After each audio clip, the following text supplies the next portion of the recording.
Alright guys, you're back. Mark and Tom, TCG&Whiskey here. We're going to be going over UFC Vegas 37. First, let's just give a quick thank you to our sponsor, Tampa Bless, home of Team Do Good, TampaBless.com for more information on that.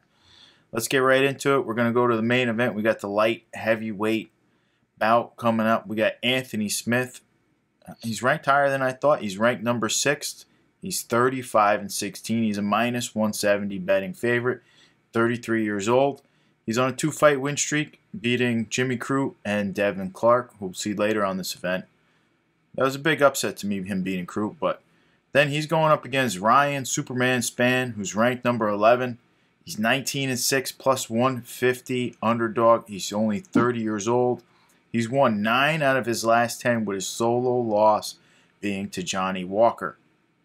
Tom, give us the breakdown here. What's going on? All right, so first off, I got to give a quick shout out. R.I.P. Norm McDonald. Big fan of Norm. God bless you. Anthony Smith, American on one side. Ryan Spann, American on the other side. Anthony Smith, 6'3" in height. Spann, 6'4" in height. Spann's got the 3-inch reach advantage. Anthony Smith, 35-16 overall, 10-5 in the UFC. He's a black belt in BJJ. He's coming off that TKO doctor stoppage win over Crute in April 2021. The other side, Ryan Spann, 3 years his junior, 19-6, UFC 5-1. He's got the blue belt in BJJ, and he's coming off a round 1 TKO punches stoppage win over Misha Cirkunov in March 2021. This is a really nice matchup. I actually like Ryan Spann and Anthony Smith. I feel Anthony's definitely got a little bit of his swagger back. Hopefully not overconfident. You know, he was kind of humbled a bit there, and I feel like he's got his swagger back, but hopefully he doesn't overflow into overconfidence and still has a measured attack and doesn't get too overboard and could get caught.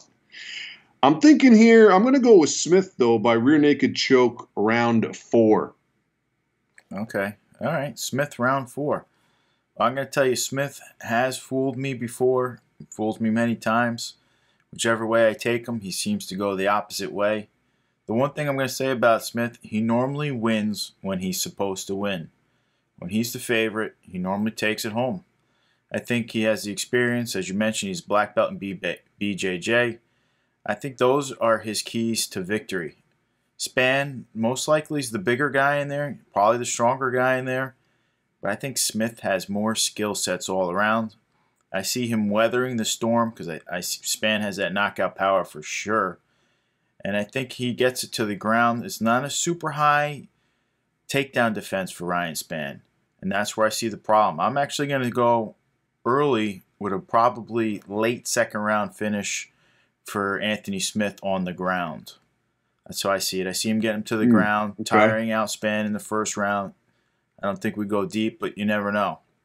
Now, as far as the card market goes, Smith rookie card, 2019 Chrome, cheap, easy to come by. I don't see him as a long-term hold. I got to sell on Smith. He just doesn't seem to get it done when he faces those top 5 guys as he sits at the number 6 spot right now. And Ryan, new to Panini this year, super affordable, easy to find, 30 years old. If he can show us some nice improvements, I think he climbs the rankings super fast. I'm waiting. I'm watching his next couple fights before I put a buy on him. I also want to say that the Vegas card event just happened in Las Vegas, and Panini spoke.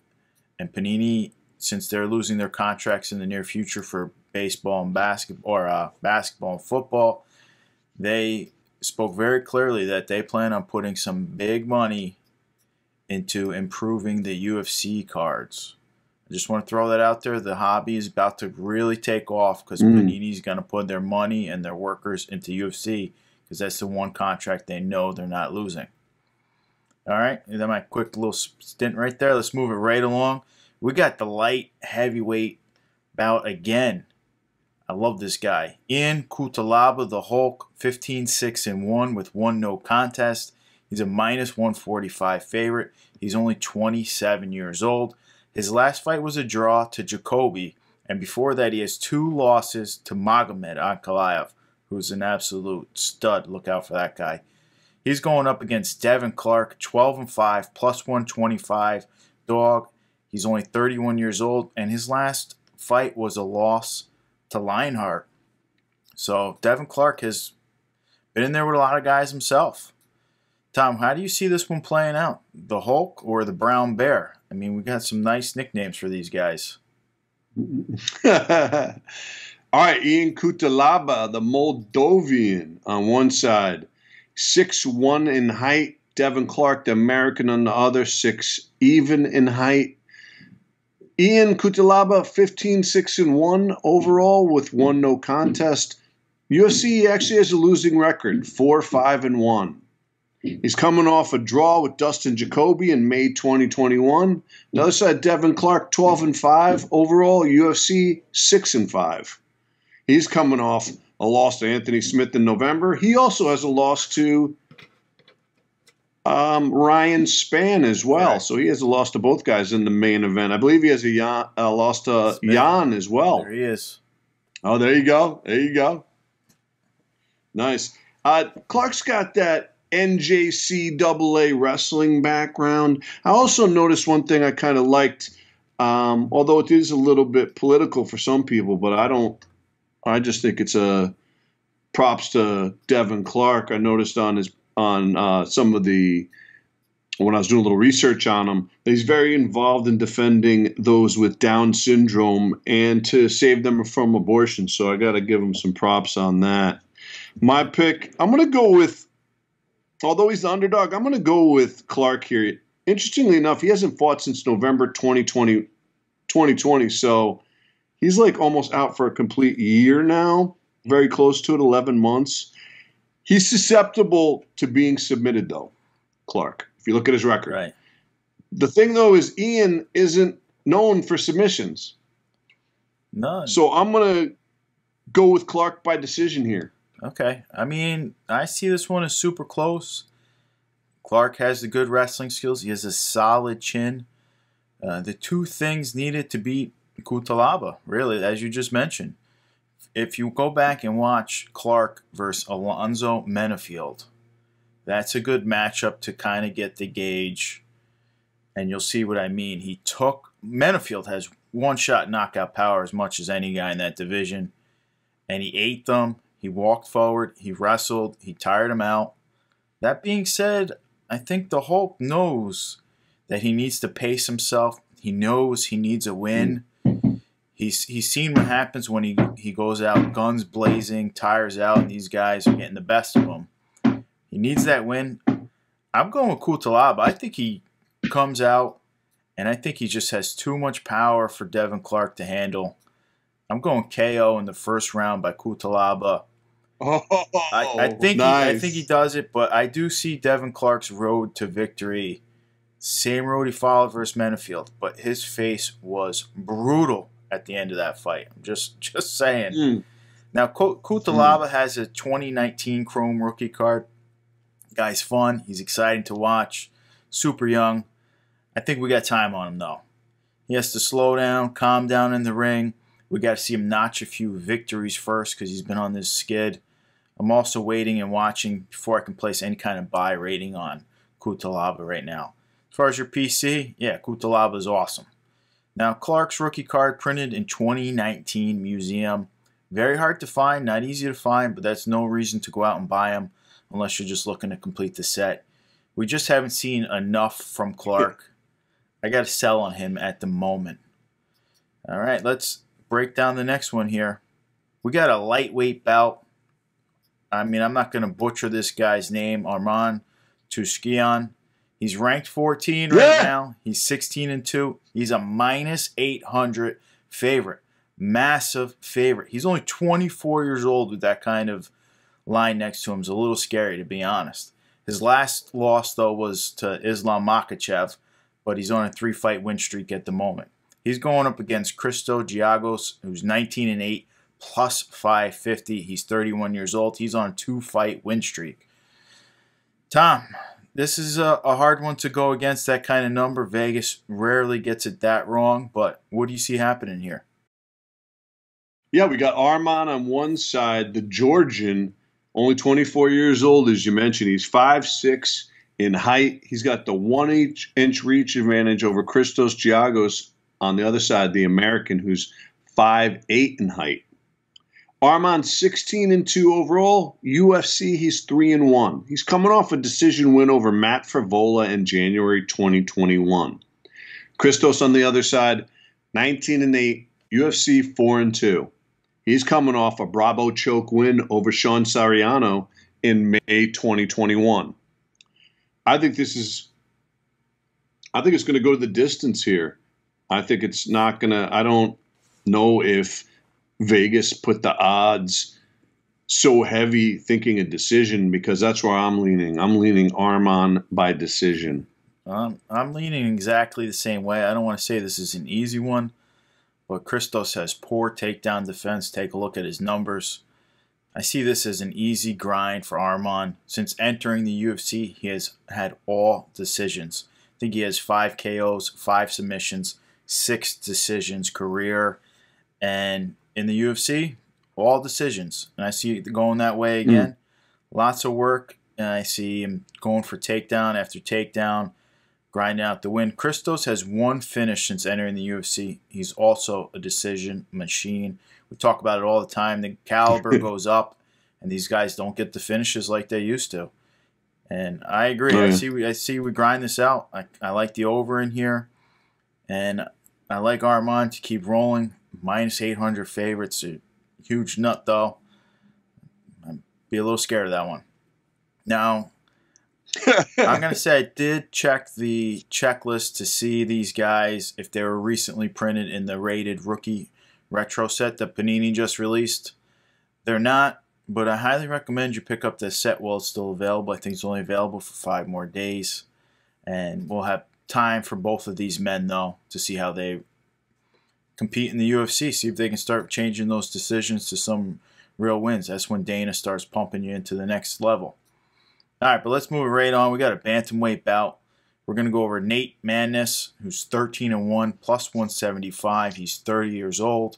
He's on a 3-fight winning streak. He's going up against Tony Gravely, who's 21-6, minus 210 favorite, only 29 years old, and he's on a 2-fight win streak himself. Tom, what do you see happening here? Yeah, Nathan Manis, the American on one side, 5'8" in height. He holds a 3-inch reach advantage over the American Tony Gravely on the other side. Manis, 13-1, UFC 2-0.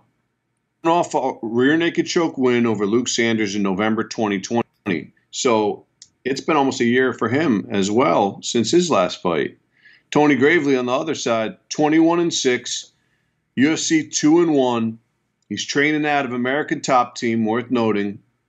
Very top, high-end gym down there in Coconut Creek, Florida here. Coming off a TKO punches win over Anthony Burchak in April 2021. I remember that fight. Gravely is tough, and he is the favorite here. But you know what? I'm going to go the other way. I'm going to go with Nathan here, and I think Nathan is going to take him to the ground, try to grind out something down there, and I think he might catch a sub-win round 2 or 3. Okay. So I like that. I see it going a little bit different, but I like it. I see a big experience edge to Gravely. Both men well-rounded. Gravely just has the equalizer, though. He has the power. And Nate's solo loss is from that kind of power. If you take a look back, he lost to, I forget his name off the top of my head, a monster of a dude. KO is his only loss. Gravely is looking to climb those rankings, and he's looking to do that by winning in a big way. I got Gravely KO round 1. Just experience edge, power edge. The dude is fun. He is electric, Gravely. Now, I know we're not going to break down any more cards, but Tom, what do you think about the Arlene Lipsky here going up against Mandy Bond, making her debut? Do you like Arlene Lipsky in this situation with the experience edge, they're trying. The UFC's trying to give her some wins. I see. She's a very good-looking girl.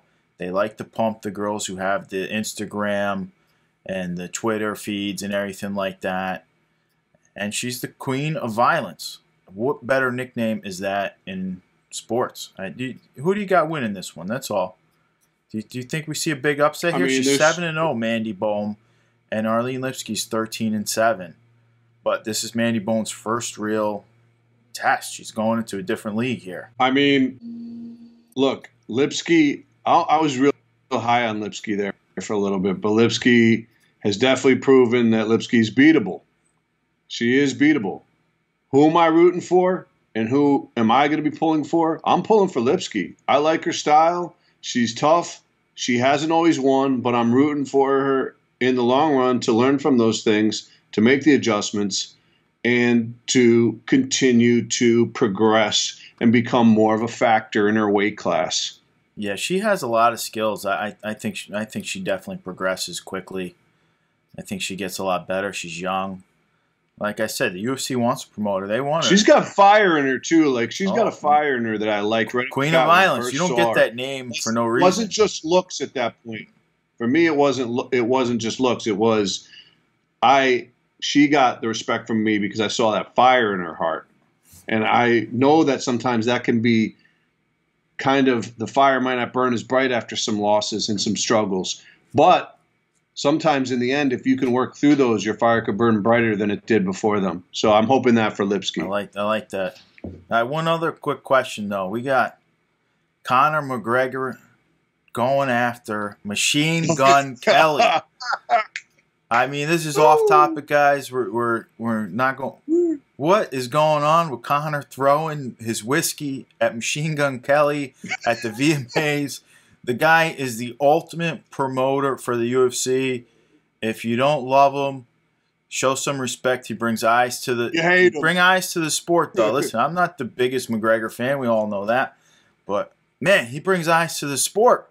What do you think about that? Throwing the whiskey? The guy's married with kids. His wife's there, and he does not give a shit. Nuts. Nuts. Yeah, he's, first off, he's a trailblazer, and that's why I put him down with Hoist Gracie and Dana White as being top 3, and he's progressing on that number, most influential in the history of the MMA and the UFC.